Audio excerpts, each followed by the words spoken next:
자, 금일은 개천절이고 국내 시장은 안 열리지만 지금 해외 시장 같은 경우는 열리고 있습니다. 전일 증시가 국내도 많이 빠졌지만 해외 같은 경우가 폭락을 했죠. 유럽 증시가 폭락을 했고요. 미국 증시도 굉장히 안 좋았죠. 그 이유는 무엇인가? 10월 1일에 발표된 미국 PMI 제조업 지수가 근 10년 내 최저를 기록했다 라는 부분들 47.8. 그렇기 때문에 미국이 지수가 많이 빠졌죠. 그리고 전날 같은 경우는 CNBC 톱뉴스에 나오는데 미국이 중국의 EU 징벌적 과세를 하겠다. 이게 메인 뉴스거든요. 미국이 중국에 이어 EU에도 징벌적 관세를 매겼. 중요한 건 이거예요. AP와 AF 통신은 EU 항공기의 10%, 농산물과 공산품을 포함한 다른 품목에는 25%의 관세를 부과하기로 했다는 미국 무역 대표부 관계자의 발언을 현지 시간으로 2일 보도했다. 이게 미국 3대 지수, 위에 3개가 미국 3대 지수 일봉인데 S&P, 다우, 나스닥 이 전일 폭락을 했죠. 국내 증시도 전일 야간에 많이 빠졌다가 일정 부분 올라오는 부분들이 있었다라고 말씀드릴 수 있고요. 일봉상으로 보여드리면 2.38% 그동안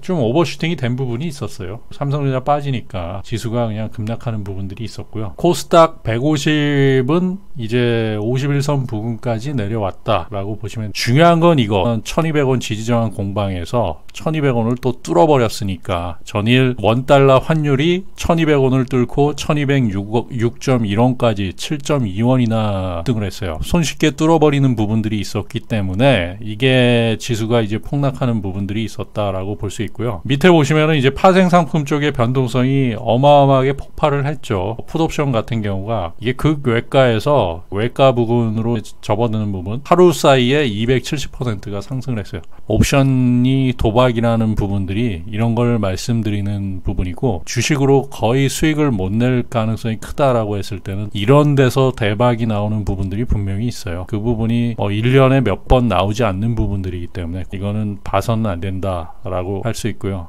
지금 시장을 한번 보겠습니다. 이게 위에가 니케이예요. 니케이가 한 번에 430포인트가 급락을 하죠. 전일 종가 기준으로 했을 때 430포인트가 급락을 했다. 백악관에서 유럽에 대해서 관세를 부과했다라는 제가 발표되면서 거기서 이게 급락하고 있다라고 보시면 돼요. 이게 긴가민가 하는 부분이 이제 3일 오늘이죠. 오늘 미국장이 열릴 때 그때 이제 백악관에서 공식적으로 발표를 하거나 아니면 거기서 아무 일 없었다라고 하면 또 올라갈 수 있는 부분들이기 때문에 다시 한번 그 뉴스를 한번 보여드리면 이런 부분들이 있어요. 구체적인 관세 부과 품목은 늦어도 3일까지 공개될 예정입니다. 오늘 밤에 봐야 되겠죠. 이게 AP는 이번 관세 부과 조치는 버스에 지급하는 보조금을 낮추도록 압박하려는 의도를 갖고 있다고 분석했습니다. 라고 이 부분이 WTO가 에어버스에 불법 보조금을 지급한 책임을 물어 미국에 연간 75억 달러 규모의 EU 제품에 관세를 부과할 수 있도록 승인한 데 따른 후속 조치다. 그러니까 WTO가 에어버스에 불법 보조금을 지급한 부분들 책임을 물어서 미국이 연간 75억 달러 규모로 관세를 부과할 수 있게끔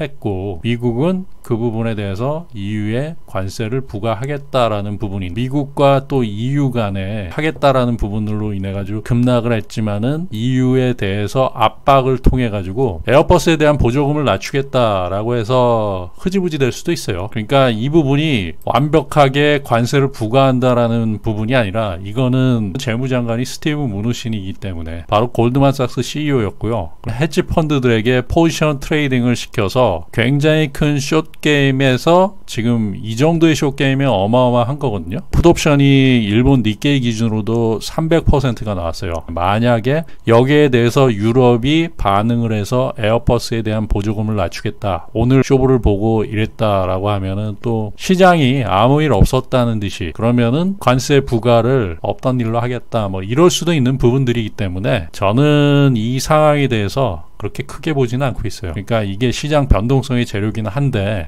진짜 부과될 것인가, 그거는 금일 또 야간에 좀 봐야 되겠다라는 이야기를 드리고요. 중요한 거는 금일을 이렇게 급락을 해가지고 기술적 반등이 들어가지 않을까라는 부분이 있어요. 차트를 보시면은 요게 일본 달러당 엔의 차트 7.113엔이에요. 이게 급락이 나오면서 금일 일본 니케이 옵션을 조금 매매를 했어요. 그냥 가파르게 9시부터 9시 30분 사이가 추세가 그대로 급락하는 부분이었거든요. 이것과 일맥상통해서 지수하고 똑같이 연동돼 가지고 120포인트 정도가 포인트가 빠지는데 가속이 붙어서 계속 빠졌던 부분이기 때문에, 그러니까 순간 변동성이 어마어마했기 때문에 옵션 시세는 굉장한 시세를 줬어요. 요 때만. 그리고 나서는 시세가 없어요. 계속 바로 107엔이 무너졌을 때거든요. 그런데 그 이후에 이제 반등을 조금씩 주면서 계속 프리미엄 오늘 저녁에 어떻게 될지를 봐야 될 것 같아요. 이 흐름은 급락시켜서 일정 부분 투매가 나온 부분이거든요. 환율 쪽에서 투매가 나온다라는 부분들은 쇼 커버링이 진행될 수 있다. 금일 야간이 좀 굉장히 중요해요. 야간이 중요하고 가장 중요한 부분들은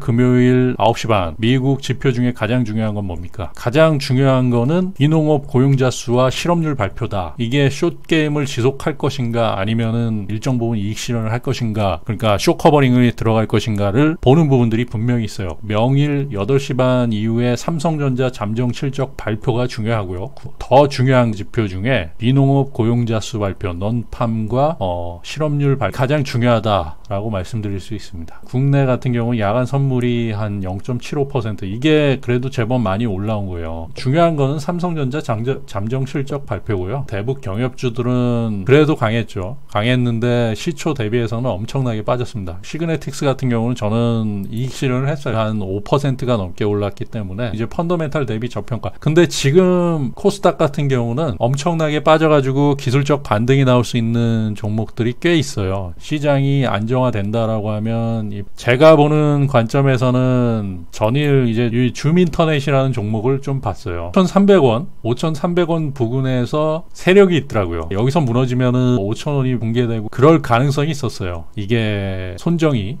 씨가 국내 오면서 AI 붐이 한번 왔었죠. 청와대 문재인 대통령 방한하고 그랬을 때 엄청나게 올랐던 종목 5,300원 이하, 그러니까 호가창을 보니까 투매가 나왔어요. 4만주, 5만주 막 던지는 부분들이 있었는데 그 부분을 누군가 다 캐치를 해가지고 매물 소화를 한 다음에 일정 부분 시가 부근으로 올리는 게 보였고요. 그래서 5,300원 부근에서 가지고 있다. 이게 아니다 싶으면은 손절을 하는데 이 가격대는 지금 엄청나게 괜찮죠. 그리고 금요일 날이 가장 중요해요. 금요일 날 야간에 비농업 고용자 수와 실업률 발표가 이 시장의 핵심이기 때문에 이 부분이 어떻게 작용될지는 잘 모르겠습니다. 그리고 정치적인 이야기를 조금 드릴게요. 광화문 집회가 있고 중요한 거는 뭐냐면 내년 총선이 있잖아요. 내년 4월에 총선이 있는데 분명히 문재인 대통령이나 청와대 정부는 이 총선을 뒤집기 위한 부분들 11월이나 내년 초 이전까지, 그러니까 극대 효과를 노리기 위해서는 한 3월 정도가 더 좋을 수 있어요. 뭐 김정은이 답방이